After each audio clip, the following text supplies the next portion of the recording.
Još jedan.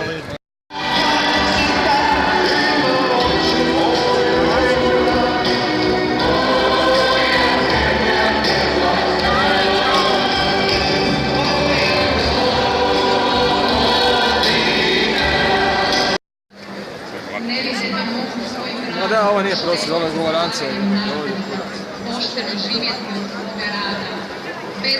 Ministarsko mjesto noseći transparentne na domu za bolju Hrvatsku, kada je skupno stoga financiranih udrugama. Vidiš ovo, vupe se